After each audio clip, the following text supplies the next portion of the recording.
ఇది భారత ప్రభుత్వ సరికొత్త డిజిటల్ పోర్టల్ ఈ-సాంఖ్యికీ గురించిన త్వరిత సమీక్ష. ఒకప్పుడు ప్రభుత్వ డేటాను వెతకడమంటే అదొక గడ్డివాములో సూదిని వెతకడమే.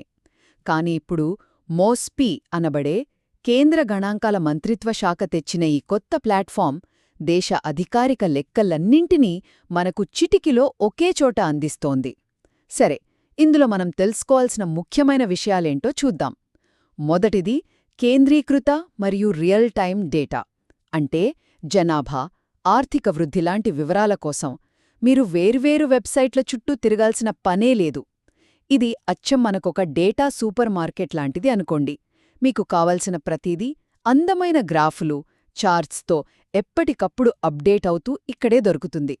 అయితే అబ్బో, ఈ 100ల పేజీల రిపోర్ట్లను అర్థం చేసుకోవడమెలా అని కంగారు పడుతున్నారా?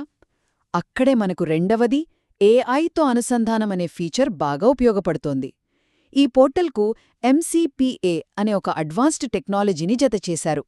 దీనివల్ల ఆర్టిఫిషియల్ ఇంటెలిజెన్స్ నేరుగా ఆ డేటాను చదివి ఎంత కష్టమైన సమాచారాన్నైనా సరే క్షణాల్లో మీకు ఈజీగా అర్థమయ్యేలా ఒక చక్కటి సారాంశంగా మార్చేస్తుంది. నిజంగా ఇదొక గేమ్ చేంజర్ కదూ!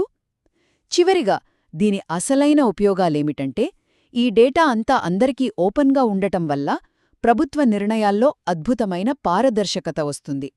అంతేకాదు, రీసెర్చ్ చేసేవాళ్లకి గంటల కొద్దీ వెతికే సమయం ఆదా అవ్వడంతో పాటుగా పాలసీలు తయారు చేసేవారు వాస్తవ పరిస్థితులకు తగ్గట్లుగా పక్కా ప్లానింగ్ చేసుకోడానికి ఇది భలేగా హెల్ప్ అవుతుంది.